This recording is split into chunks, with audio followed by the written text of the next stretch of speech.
Game day was next level. We were kind of sitting there with 5 to go and we're thinking, and it just didn't happen. NFL players, they're like, oh, damn! But they're not aware of the game. If the whole point of the game is, the whole point of going there is to promote the game. Because the field's not as wide. The last few sets, how many times we put kick our breaks away and then we just couldn't execute that last pass. Yeah, I'd love to ask the boys, as any of the players, how was it going over there and experiencing that, but then still being able to get up for a game on such a big stage? Face facts, we weren't great. How is it that his system is so good? How is it that other teams don't just say, okay, well, this is a Serraldo system, let's do it? Why can't other teams replicate it? It's just on accountability and hard work. Yeah, there's obviously a lot more to it than that.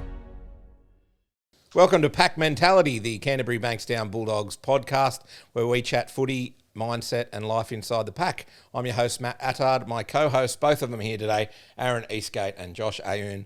Bit of a bonus episode today. We're going to be chatting Vegas and the season ahead for the mighty Bulldogs. So we'll get right into it because this man, Mr. Eastgate, came back from Vegas not long ago. How was it? Very good. Pretty wild. I'd say it's like Magic Round on steroids a little bit. The people there were obviously there for a good time, so that helped. But yeah, the streets of Vegas are pretty wild. Obviously not somewhere you would take your kids. A few things going on in the streets, but no, all around a really good experience. Game day was next level. But yeah, just the vibe in the streets leading up to the game. We were there for a few days prior to the game. And they seem to put, like, everyone, if you're a Bulldogs fan and you've gone through like a travel agent, they seem to put you all in the same hotel. So we're all kind of, you know, you wake up, you come down the elevator and there's someone with a Bulldogs jersey on. Like, Did you do the march? Yeah, we did the march before the game, so we had to meet up at a bar which was associated with the Bulldogs. They did a bit of a pre-game event there. And then from there was a full-blown American marching band at the front. That was insane. Seeing it online looked insane. Yeah, crazy. It just looked like a crazy experience. Yeah, but they haven't done that. So that's the third year of Vegas. This is the first year they've closed down a street in Vegas, which is pretty cool. It's the Bulldogs have a reputation of doing that, don't we? Yeah. So that was cool. The march was, straight to Allegiant Stadium. It was like a 10-minute walk. But yeah, a lot of Bulldogs fans there. A couple of Dragons tagged along, but generally blue and white. So that was cool. What do you rate the whole Vegas experience out of 10? How do you think the club did it? Well, it's not. I suppose it's not just the club either. It's the NRL as well. Yeah. Altogether as a spectacle and everything that they did. Yeah. What would you give it out of 10? Bank account, probably give it a 2. Right. Experience-wise, given that they won, like 9, 10 out of 10. Yeah, I did see your head on telly a few times, you and your lovely wife. Yeah. I even sent him a screenshot. I'm like, Jesus, look who we just saw. Front and centre, screaming like a little girl. It was great. Jumping up and down. All of a sudden, my phone was like bing, bing, like the same screenshot zoomed in, people zooming in on my face and taking the piss. But no, it was good. I've just totally forgot what question you asked.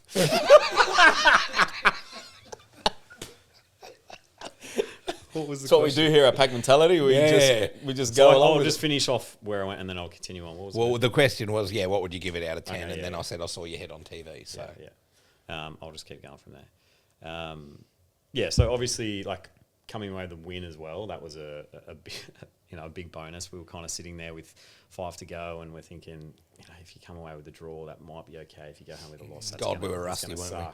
But like the one thing that got me, and I think we've spoken about it, is I think it was about 5 minutes to go. I think we got a repeat set down that end, prime position for a field goal. Yeah. And even on the first or second tackle, everyone in the Bulldogs Bay was like, set up for the 1 point, set up for the 1 point. And it just didn't happen. It kind of reminded me of the game last year when I think we were against the Panthers and we had a chance to level up, take the 2, and we didn't. That's right, we didn't do it. And we tried to steal the game at the end, which didn't happen. I think a lot of the criticism after the game as well, and then obviously the same ones that were carrying on about Galvin, but now carrying on about our halves, that, don't have an organising half. That's why we didn't organise and set up for the field goal properly, and the same old nonsense. But I suppose there's some truth to it, isn't it? There's still a learning curve. Yeah, but I'd like to think that it's not just up to Galvin and Burton. No, that's right. They've just had their full pre-season together as well. The whole crowd, like I said, we're all yelling out, set up for the 1 point, and no one was doing it. And there just needs to be someone. I don't know if they had something up their sleeve. It obviously didn't pay off, but yeah, that was frustrating. Yeah, I mean, we got a lot of instinctual players as well that are kind of just going to go for it if they see something. So, you know, they try. You'd like to trust Critter as well. That's right. Yeah, that's exactly right. He makes that decision. But I think the big picture is it's round one, so it's, you know, there's going to be a lot of rust, and there's going to be things not going right and things going well, and overall, I think the getting ourselves into the right position was still there. Defence was still there. You know, they scored off a kick and, you know, a nice really, backline play. So, and that was off like a, you know, very delicate tap on from Jefferson. Exactly. It was only just kind of missed, but yeah. Thankfully, we got the 2 points. That's the most important thing. Yeah, that's the thing. And I suppose we'll talk about more about the actual game soon. But the significance of the NRL launching in Vegas, you've had a lot to do with it, Aaron. Like, you know, with creating the graphics around it and those kind of things, and being involved in those kind of talks, and launching such a huge event like a Vegas game. Yep. What do you think of it overall? Do you think it's a good thing? Yeah, I think obviously, like PVL, what he's done since being there and taking rugby league to Vegas is obviously a huge thing. I think when you go over there and you see like what we see here, but on that big stage, that was crazy. But I think what they're trying to do in terms of growing the game in America, and I've said it to a few people, like the Americans love the big hits. Like if they could only see more of it and they were exposed to it more at a younger age, rugby league would actually go off over there. Yeah. Where we were sitting, there was like a corporate area below where there was some Raiders players from the NFL team, the Raiders. Oh, yeah. Obviously, they play at the Allegiant Stadium. They must have had a box there, but there was a couple of players in there. And I think it was the Knights game. Ponga copped an absolute big hit. And these guys, these fully grown NFL players, they're like, oh, damn! And they're like covering their face. Like, they couldn't believe the hit that just happened. But they're not aware of the game. So if the whole point of the whole point of going there is to promote the game, I don't think it's just the game on game day. It's got to be. Yeah, it's got to be more, doesn't it? It's got to be more to it. It's got to be like, you know, the college age people, the younger age. I was even thinking about it the other day, like Bluey. Bluey's so big in America. Oh, isn't it? Yeah, yeah. It is massive in America. And the episode, The Decider, I'm not sure if you've seen The Decider, it's about Origin. Okay. It's actually a Bluey episode about rugby league. And that's the type of stuff that, you know, they're all so switched on over there. They get to get a bit of a taste of it. Yeah. But they're just, I don't know if you can get them away from NFL or NBA and all that type of stuff. But they've grown up. I don't think Sorry, the rugby league product it's great. I just don't know if they're getting that cut through over there. I would say the crowd at the game, you know, I'd be going above 80% Aussies. Yeah, sure. Actually, English. The English fans. English were pretty hectic. The English fans do it so much better. Like, I wouldn't say there was more of Leeds or more of Hull than Bulldogs, but just so much louder. Like, and that comes with any English sport, cricket, whatever you watch. They've just got those chants and they just drown out everyone else. You know, that we were walking to the stadium and they're like, Aussies, give us a song. Aussies, give us a song. And it was silent. Like, no one has a chant to give back to them. Like, but yeah, obviously, Aussies and English people going over there, they're going there to watch rugby league, but is the American audience coming to watch it? I don't know if they've got that yet. But I think what they've done and how they can put the game on a pedestal like that, like the billboards over there in the strip of Vegas is like rugby league, and it's I saw Harry Hayes was on a big one, wasn't he? He was the one that took over the actual stadium, wasn't he? Yeah. He was on the eggs, like the outside of it, which was pretty cool. So they had things like you know, like Watch Now, like you could obviously buy a subscription in America. I was going to say, because it's not on telly, is it, over there? No, like they have to buy, but they're advertising that. It's going to limit a lot of, which American's going to buy a product like that they don't know of, you know. So maybe it's something I'm sure the big wigs will think of in the future going forward. But it's obviously something that they're going to stick to growing the game internationally. So and like once in a lifetime, like to go over there and do it. But yeah, like they're trying, like the stuff they had over there, the streets. They had like, you know, no pads. You know, all this type of stuff to show you how physical it is. I don't know what else the NRL can do. Like, I think they've done a great job of getting it over there and advertising it over there. I just don't know how you really capture that American audience. Yeah, it's hard, isn't it? I mean, they're trying, obviously, but there's got to be more layers to it. But do you see many of the players over there out and about? Because obviously they were over there for business. They were over there to play a game, and it's easy said than done. I guess they all probably enjoyed themselves a bit and had a good time. But it's an experience like that in such a unique environment for the players as well. It must be hard for them to then turn around and then... Look, what I want to do now as well is just a very special shout out to Sync Studios here in Bella Vista, where we film our podcast and show. Such a great setup, amazing support from Mina and the crew. Glauco, who is our cameraman, audio man, does everything. Thank you so much. Amazing sponsors, amazing setup. So thank you, Sync Studios. Thank you. So back to Vegas and the players. Obviously, it would be an incredible experience for the boys over there. Did you, they had fan meetups and things like that. Did you mingle with many of the guys over there? Did you see what they got up to, or, were they in the same hotel? So they all appeared to be in the same hotel, and I think that was all the teams. Yeah. All the media and everything, they all seemed to be staying in that one hotel. They were all walking around quite normally. I think they could get away with it in Vegas. Yeah, of course. To an extent, where they were staying was down one end of the strip more so than kind of in the middle. You saw Danny Weidler, PVL, Damien Cook, all the guys were out there. We didn't go to Fremont Street for the big fan day. Kind of glad I didn't, because it looked pretty chaotic. Busy, wasn't it? Yeah, unless you got mental, man. Yeah, I think unless you got there, I think people were saying 4 hours beforehand. Wow. To get a front row on that barricade. Mate, the way the dogs bus entered with the bip, and then Critter just storms out of the bus. It was so rock star like as well. They would have loved it. The players, as you mentioned, they're famous over here, right? In Sydney particularly, but over there, they knew fans had travelled to go and watch them. They were lapping it up, they rightfully so, enjoying it.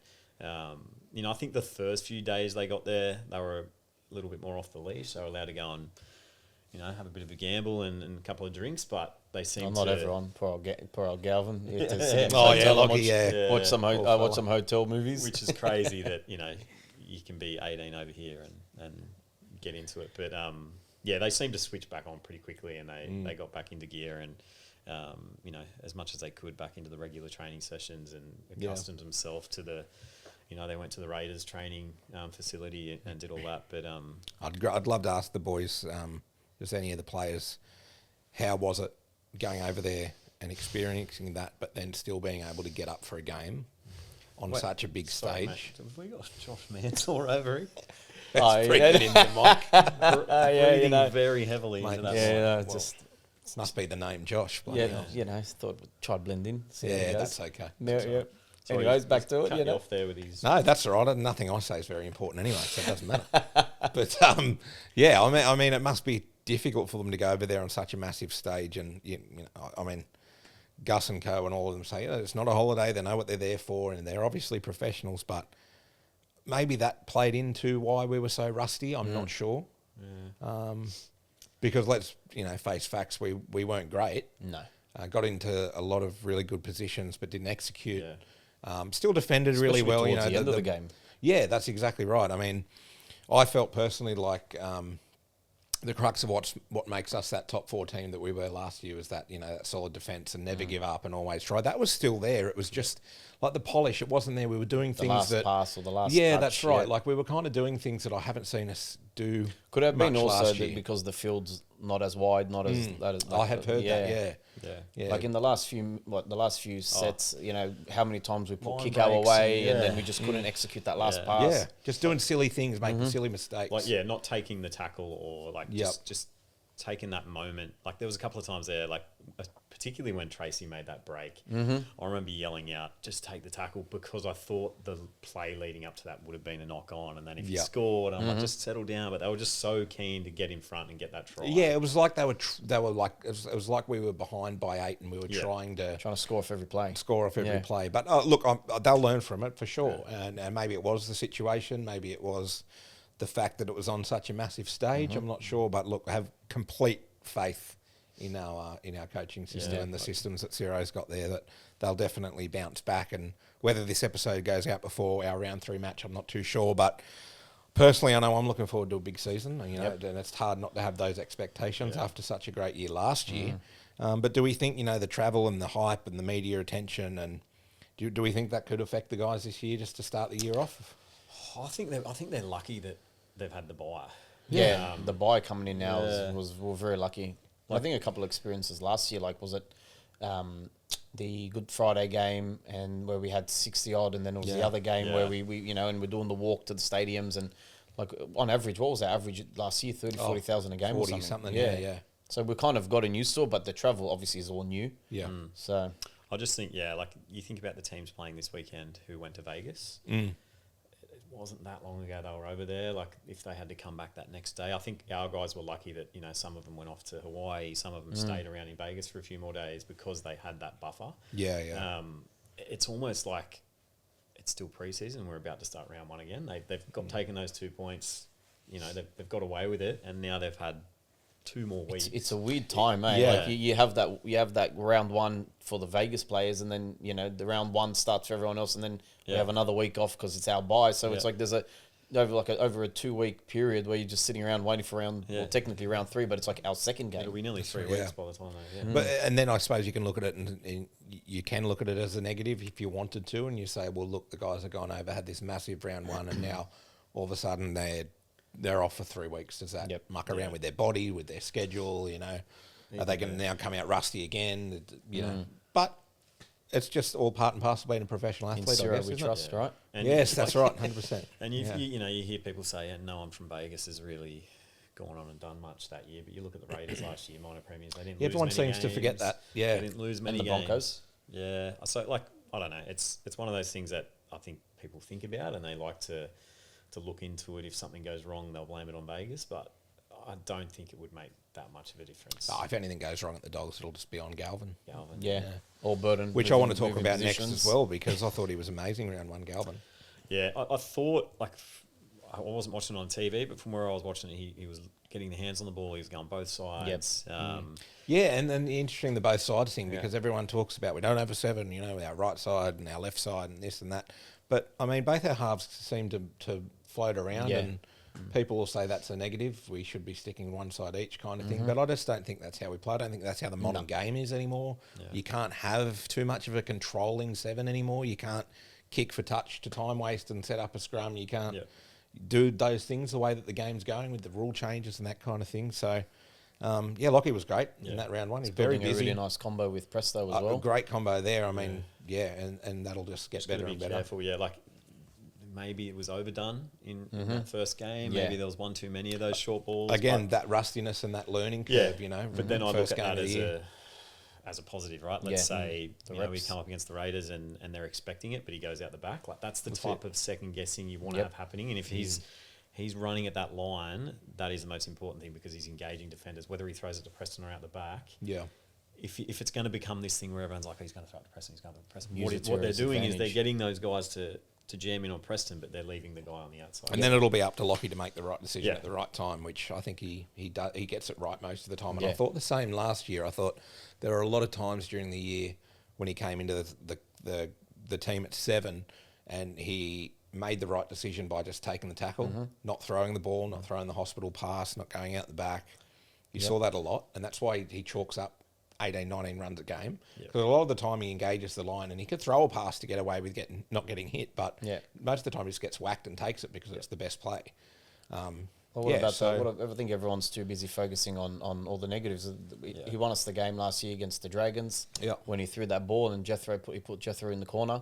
Everyone forgets all those efforts he does actually make. And they don't talk about his defence either. I mean, I think it was before round 1 where it was Jaden Sewer, I think, from the Dragons came out and said we're going to be throwing everything at Lockie.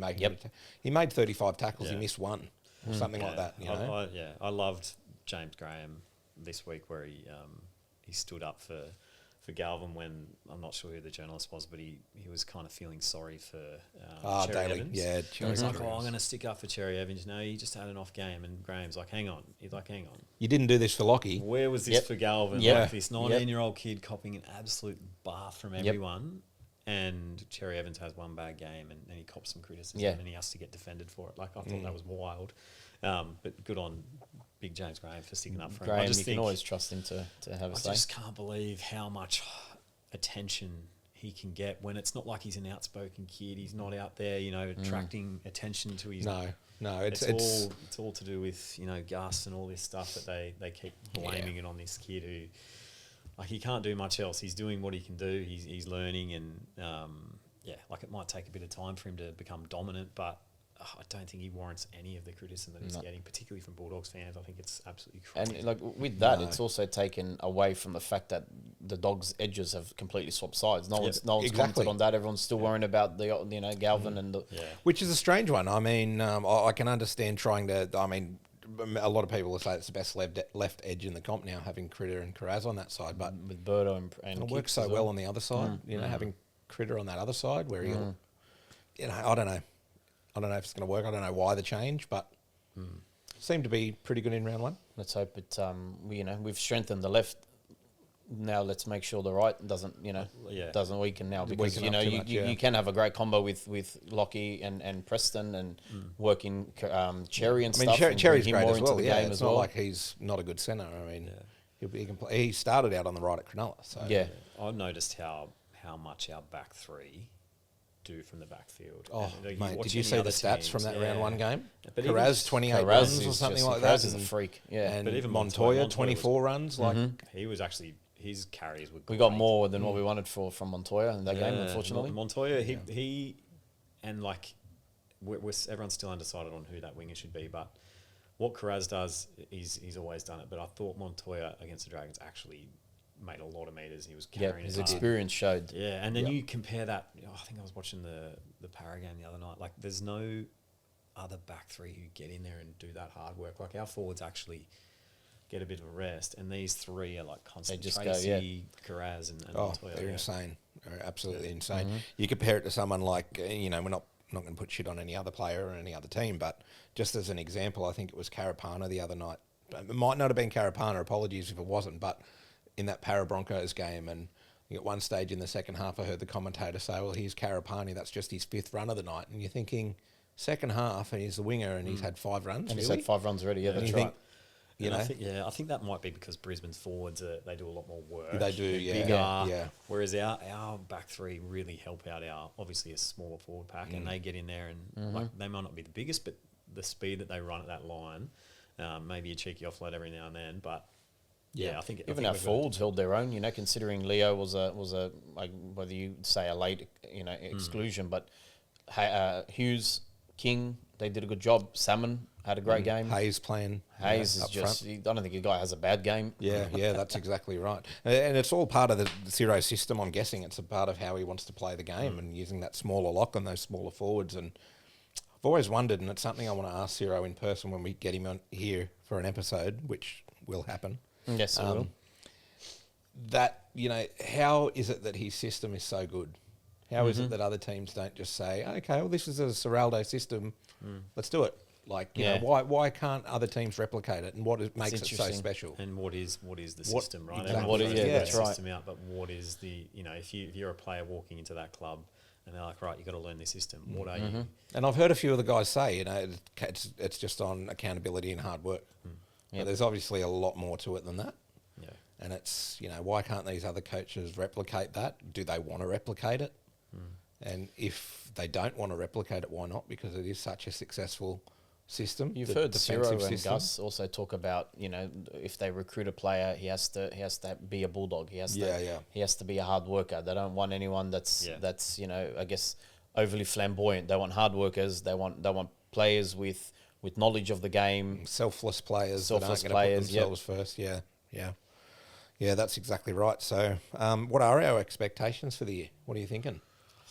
I mean, what If you want a die-hard You know. answer, the comp. Well, of course, that's something we're all. But realistic Yeah. expectations. Top given four. that, Top four we have to finish top four again. Yeah, exactly. I think obviously injuries were very kind. I think we had a very lucky year last year when it came to injuries, and obviously that told at the end of the year when Critter went down, Carraz went down, Salmon, lost Salmon, who a lot of people couple suspensions, put some with shit on Satilli him, and but Preston. he does a really good job at lock, and gets through a lot of defensive work as well. So I think if injuries can be kind, top four's And you have obviously Origin as well. Like the we past, lost right? a fair few in Origin last did, year yeah. as well. This is the first year for a while that we've actually got a bit of help with the bye, the way it sits. Yeah.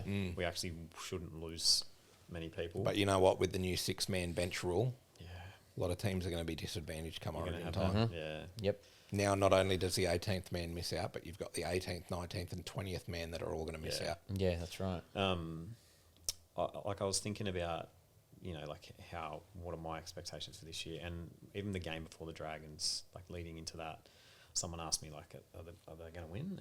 And it's the first year in a long time where I've actually had that confidence to be like, yeah, I think they will. Yeah. Usually I'll downplay it and be like, oh, Dragons could win it. It's anyone's game. Yep. But it's the first year in a long time where I'm a little bit more confident that I know they're defensively really good. Unless they have an off night, they're probably going to be in the game. Yeah, and I mean, the reality is you can't win every week. Yeah. You'd like to, and we won the first 8 weeks or whatever it was last year, but that's a rarity. You're not going to win every week. You are going to suffer some losses, but yeah, I think top four's the pass mark. Yeah, so obviously development's another good thing. We've seen quite a few guys coming through now, and I went to that NRL trial at Newcastle, and I popped across the road and watched the Fleggen Cup trials, and there's some good young guys coming through there, and a couple that got a chance in first grade, like Cooper Toy, really good fella. He went over to Vegas too. So there are all these guys. We've actually got depth now, which is great. Yeah, you cast your mind back a couple of years ago, and 1 or 2 injuries, we had nothing. Yep. Yeah. And now we've got the cover. So it's obviously shaping up to be another successful year. Yeah, can we just win a game by heaps? That would be nice. Yeah. I don't think I'm getting grey suit too our early. style, though, does it? I know it doesn't suit our It style, does, but yeah. there is teams out there so much worse than us who pump teams. On Mate, the off, they'll pump a team, and I'm sitting over here thinking, why are we grinding? Like the Manly game every last single year, week? man, that was heaven great. last year. It's the first time that was beautiful. and be like, we're up by 20 or whatever. Yeah. That's just the style, I think. It's the grinding style. Yep. And like Gus said on his podcast this week when he was talking about Penrith's win over the Broncos, I think they don't go looking for points. They just look to control the game and defend well. They just And grind. I think they we're grind, exactly yeah. the same. We don't look to go and score lots of points. We don't look to really set up these big fancy flash plays. We just care about keeping the ball in play, completing our sets, defending well. If we score 3 tries, that's a bonus. If we win by 1 point, it doesn't matter as long as you're keeping them out defensively. And I think that's just the style of play the Bulldogs have. Yeah. We're not going to win by 30 and 40 every week. So we it would be nice, though. It would be nice, yeah. Yeah, it would be nice. I'd appreciate I think that. my neighbours would appreciate not hearing me yell and scream at the TV every week. It's a stressful job, isn't it, being a Bulldogs fan? Mate, every week, go so excited leading up to game day, and then on the game day, you can't eat. The nerves kick in, I do think, worse anything. than the players do. Get angry at the kids for doing nothing wrong. Yeah. Literally. It's like... my wife just doesn't watch it because she's No. got the shits the whole time. No, my wife doesn't cop it, or she takes the 3 kids, goes over to mum and dad's house or something, and gets them out of the house while the Bulldogs are on. Yeah. So I can sit there and watch it. And then they lose and your weekend's ruined. Then my whole life's ruined. Or what's that good old saying? Your week's mood is determined by 17 blokes on the footy field. It really is. Yeah. It's crazy, isn't it? That's sad. crazy. So obviously, to sum it up, I think we're all expecting a big year. Yeah. Vegas was great. Experience, obviously, as you said, was amazing. But He it's kind of He even came back with this the John Cena chain. John Cena Look chain. at that. Look at that. Some nice memorabilia. We've got a match ball here that was used in the match, so that's pretty special. That's a keeper. Yeah. Actually, a shout out to Matt, Sarah, and Brooklyn as a family who went over to Vegas, and they took a bunch of logo stickers with them and just stuck them all over Vegas. How good's that? That is so good. Just That all is so good. worldwide. Street poles on whatever. He just kept Wonderful. sending me photos of he just drowned Vegas in Bulldogs. Yeah, good. That's was beautiful. awesome. That's so That's what we good. want to see. All right, we'll sign off there, but I do want to ask you fellas how you're going. Everything's all good? Yep. All good. Just all had good. had a holiday, so I'm good to go. Yeah, you're all nice and fresh. He's, Josh, he's better than a lot of us. I'm good. You Josh, know. the new dad, how's it all going for you? It's going well. It's going well. Trying to find the balance between home life, work life. Yeah. But we're getting there. It's all good things. It's all blessings. You know, got the podcast to keep us on our toes because being a new dad wasn't busy enough. But we're good. That's it. I think we're lucky we've all got each other to lean on as well, 100%. and it's great being able to do this passion What project about you, mate? You've got this the year, and You got a bit of an injury there, a mate. wrist injury, another wrist reconstruction. Yep. We won't ask how it happened, but Yeah, we won't go there. Mate, well, interestingly enough, I've had this wrist done, and that's because I fell off a scooter with my son okay. and ruptured my ligament, so I had to have the reconstruction done there. Okay. This one, I think it's just from work and Overuse. old age. I'm 36 this year, so An overuse Yeah. injury is what they would call it. I that reckon. would be. Yeah. It's a that's bit right. worn out. But see what my next surgery you're will on the be as I mend, get yeah. older. You're on the Yeah, mate, I'm on the mend. Yeah. How long until this thing comes off? I think I've got another 4 weeks or so, and then I can start some actual exercise rehab on it and strengthen out of- it all up. And Run out of Netflix to watch? I've run out of every. Oh, you know what I did? I pulled out the DVD player the day after my surgery. Got the DVD player out and set up. Got my big wallet this full of DVDs of old Bulldogs games because I used to record every Bulldogs game from like 2004 onwards, and I was watching old 2006 replays and 2007 games and. You've probably Sonny gone Bill through the scoring a whole hat trick wallet against already. the Raiders. Do you remember that game? Yep. Sonny Bill's hat trick against the Yep, Raiders yep. in 2007. think it was Might have been 07. 2007. I think it was. The Nike, so, the yeah. Nike tight Nike jersey. Yeah. Yep. So mate, I had a great time watching those old games. It was good. It was such a difference between watching footy back then to now. So, all right, fellas, awesome to chat footy. The structure of our podcast is obviously quite different. I travel here and we record a whole bunch of episodes in a row, and then we kind of put them out Yep. over several weeks. But that's what works for us. But we'll be back in the studio soon with another few really good guests. I won't give away any names just in case, No. but some very big guests coming up. So Can't looking wait. forward to being back and chatting, and hopefully we're talking again maybe around the June mark, and we're chatting about how good the Sitting Bulldogs are going. nice and high So on the top of the line. table. fingers Yep. crossed. So thanks, fellas. Thanks, Aaron. Thanks, Thank you. Josh. Thank you. Another big thanks to Sync Studios, and we'll see you next time on Pack Mentality.